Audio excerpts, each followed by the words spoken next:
You know, a part of me is just saying, you know what, embrace the mess. Because it's just like, it's wet, it's everything, and it's just like, I'm trying to embrace the mess, and I know I'm not going to use a hairdryer because I want to save it for heating, the whole electricity. You know, because winter is coming and it's getting cold.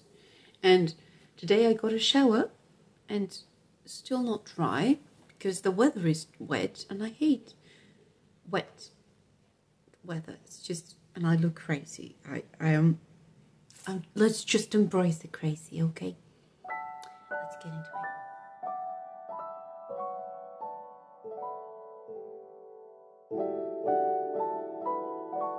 So, besides the fact that I look like a really messy French 19th century aristocrat, 18th century aristocrat, yes, 18th century, I look Louis de Bourbon, I look like Louis de Bourbon, comment allez-vous? Did you know that there is a myth in which the Dauphin, actually of France, came here to Argentina? Not surprised. So, this is actually one of the myths, that he designed a section of the cathedral and he was poisoned by his doctor. Oh, I'm just saying, well, one day we could make a funny video about that. So anywho, and yes, there were several members of the French royalty here in Argentina back in the early 1800s. So yeah, the more you know. Some of them actually fought against the British in the invasion in 1805 and 1807, and they were made earls of Argentina. The Earl, or the Comte de Ligne, actually. Yeah. He was a very crucial part, and his men, of defending Argentina against the British in 1805 and 1807. So yeah, there's a lot of myths of, you know, French royals. It's people just focus on the Nazis. Let me tell you, we have everything under the sun. We have everything and anything. It's just we never get boring. You can never get bored in this country. I don't know how you do that. I'm gonna drink some water and fix my hair a little bit, and let's get with the video. So, here's a question.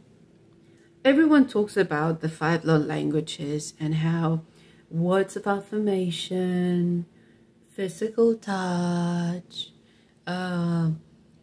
quality time, and all of those 5 languages are like the 5 languages, and gift giving and all of that. It's just, that's the love languages. People don't realize, and this is my theory, my unlicensed theory, that there's a 6th love language. Violence. And you might be wondering, Victoria, what are you saying? What are you talking about? Hear me out.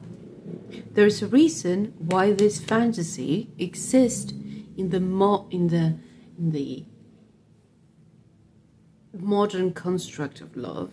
Of, oh my God, my mafia boyfriend, he's willing to kill for me.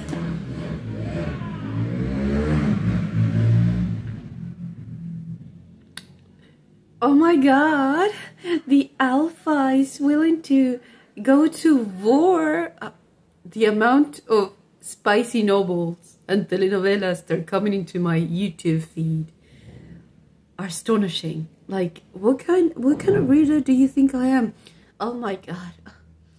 Like, my alpha, he's going to war for me. Ooh. It's just, I'm like, what kind of fantasy is that? But then I remember the fact that I know with the full of my heart that my mom would kill for me, and I would totally die and kill for her in the same way she would die and kill for us. It's just reassuring. It's just amazing. It's just, it gets you cozy on the inside, you know. It's just, you know, it's just, it makes you feel warm inside. And then I realized, oh, so So that's a love language. That's, yeah.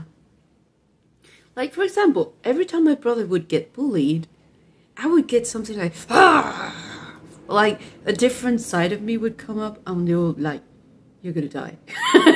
To the kids. And I would get in trouble in school for beating up bullies. And the priest, well, he was still alive when I was a kid. I had several priests when I was a kid in Catholic school. The first priest, he would defend me. He was like, hey, the bully is 8. She is 6, and the bully was chasing after her little brother of 4 years old. I mean, he deserved to get punched. She was just delivering the punch of... She was delivering divine justice at that point. I knocked him down. Jean-Pierre fell down in the stairs. So, yeah, it's just a little warm and fuzzy feeling when you know that someone is just there and he has no fear of death, nor of harming anyone, and he would do anything for you. It's just a different warm and fuzzy feeling. And it's just like, I think that's why people, they just don't realize that probably that's where some domestic relationships that are unhealthy and dynamics, and people are like, why do you stay if he's aggressive? But he loves me. He's doing it because he loves me. I think that's the distorted version of that love language. You know, it's just like when women, especially some of them, are like, oh my God, I like a man that is a provider and he needs to give me a Louis Vuitton. I'm like, I understand gift-giving as a love language, but that's a distorted version of that. That's not love. That's unhealthy, and we can all recognize that. But then when it comes to a difficult domestic relationship, we just see it and we're like, why don't you just leave? If he or she is aggressive towards you, it's just, no, they're just doing it because they love me. No. No. How about no? No, we don't. We don't do that in this century. We no longer do that in this. No, we're not justifying that. We're not doing that. All right? But it keeps happening, and people keep staying. So then, I remember the warm and fuzzy feeling I get from knowing that my mom would pull a gun to someone trying to kidnap me.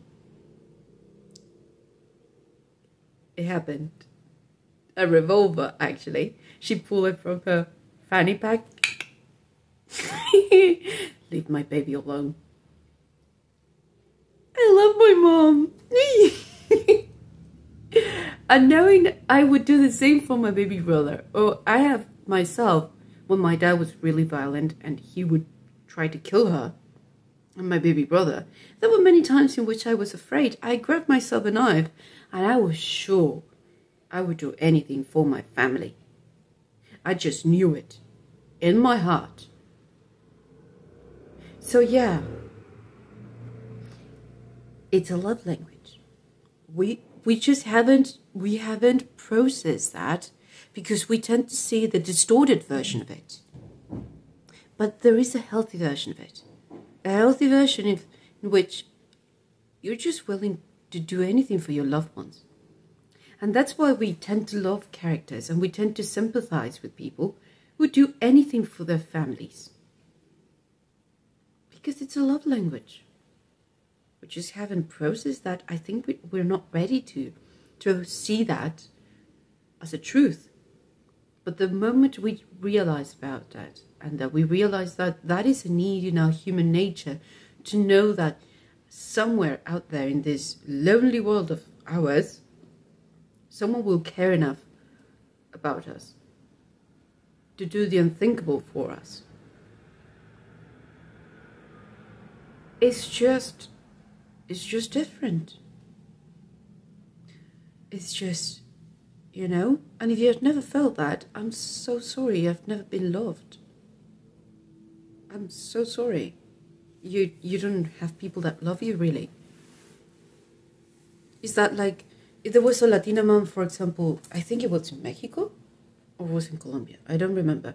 He was in a place riddled with cartels. I'm so sorry. I should have done research about that. Her daughter was ended by one of the people in the drug cartel. And the police did nothing because, of course, it's the cartel. What are they going to do? You know what she did? She did justice. She hunted down and started gunning down each one of them one by one. She became a real danger to them. A threat, a menace. And I freaking love her. I hope if she's dead, I think she was dead now. I hope she has a place in heaven. I really do. I really do believe if there is another lifetime, please make her a queen. She was already a queen, but she deserves all the luxury and all the comfort and all the softness in the next lifetime. Please, she deserves better, and I hope she never loses a child ever again. I'm just saying, it's a different love. It's a different form of love, and I think that the sooner we identify that as a love language, the easier it's going to be to realize when it's healthy and when it's unhealthy. Because when you deny your instinct, when you deny your nature, when you just pretend that it's not there, it's very easy to fall victim or to fall prey of false lovers. People who are pretending to love you, but they're only there to harm you. I don't know. It's just the video has been all over the place. I'm so sorry. it was bad hair day, heating weather, and electrical bill, and the French monarchs running to here, and the British invading, and the French fighting, and love languages, and violence. So yeah, I think it's a very important thing that we start, because we have been negating our true nature for a little bit too long and pretending like, no, we're not into that. But let's face it, it's kind of hard knowing that, not in the sexual manner, but it gives you warmth inside of your chest to know that someone touches you. Someone will go out there and hunt down the person who did it. And I think that's why John Wick is so beloved as a character. Because he's doing it for his dog. He's doing horrible things, but he's doing it for his dog. And a lot of characters have a dark, broody backstory like Batman and stuff. They're doing it because they're trying to channel the anger, and they're trying to prevent that anyone goes through the same thing he went through. He's going to the worst of places and being aggressive and violent at times to prevent anyone else from losing the people they love. That's kind of hard. You know, it's just it. They're just doing what it's needed to protect. And that's how I think people say, oh, women love the uniform. I don't think that's what they like. I think that's part of the thing. Is that if someone is willing to use violence in the name of justice, then more often than not, they're willing to do it in the name of family. Because country, region, patriotism, for example, Patricia, it comes from the word patriot. The families that were patricia, they were traditional, they were patriots. The word patriot and family are connected deeply, at least in the Roman culture they are. And